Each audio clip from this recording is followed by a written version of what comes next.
Hi guys, rachybop here, and today I'm going to be unboxing the iPhone SE 2020. For those of you who follow my channel and know I have the iPhone XS Max, no, I have not downgraded to the SE 2020, I'm not crazy. This is Ryan, my boyfriend's iPhone.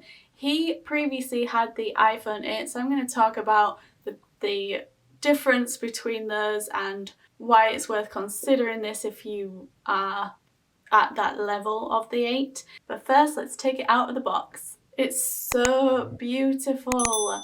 It's so pretty. He's gone with the white one, which I think is the best choice. Previously, he had the black iPhone 8, so it's really nice. I think it's always important to get a different colour when you get a new one, because otherwise a lot of the models now are so similar that it can feel like you're getting exactly the same phone, even though the insides are very different and more powerful and everything. It can be a bit depressing spending money on an upgrade when it's just not that great. So in the box you of course get the iPhone SE, plus you get usual things like the pin, the stickers, and your headphones and plug.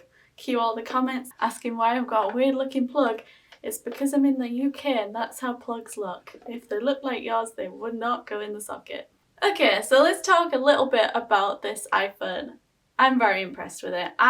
Like I said, have the XS Max, which is way better than this phone, sorry Ryan, and it should be because it costs a ton more, but I'm a big believer of only buying what you need or a little bit better than maybe what you need. So this definitely has a purpose for a lot of people, and I love the fact that it's new. So if you're coming from the iPhone 8, this is actually an upgrade. It's not a huge leap, a lot of the aspects are very much the same, but it's still pretty great. And I was expecting this phone to be very square. My sister has the old SE, one of the old SEs, and it's very angular, square edges, whereas this is very curved, much like all of the modern iPhones.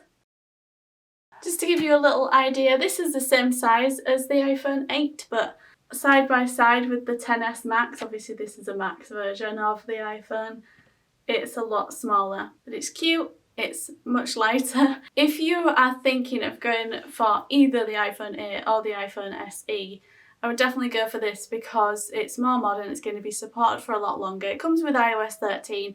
Obviously the iPhone 8 can be upgraded to iOS 13. I think it comes with iOS 11 as standard, but it's not going to be supported for as long. So it's definitely a more sensible option because this is about £419 and you can get the iPhone 8 used for about £200 to £300, and that's used.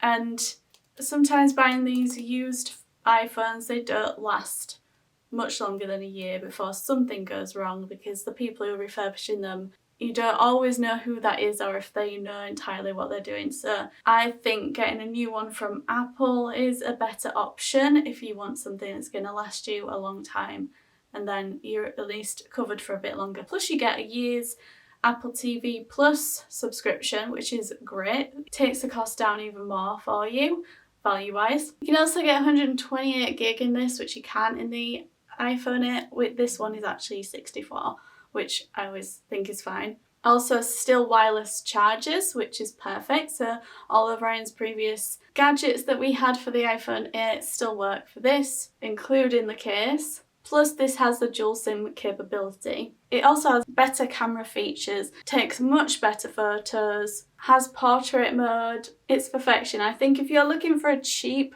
entry level iPhone and you don't want to buy something old and used and that you're not quite sure of, this is perfect. Plus it doesn't feel cheap. I think the old SE just felt really cheap and you could tell it was budget, whereas this one you can. It's beautiful. Again, love the white, comes in different colours. But before this becomes a review, because I haven't used it at great length myself, it's not even my phone, on first impression I say it looks pretty beautiful. The tech in it is great, perfect for the price, and very impressed with how it looks and feels. Let me know your thoughts as always down in the comments, guys. Thank you so much for watching, and I'll see you again soon.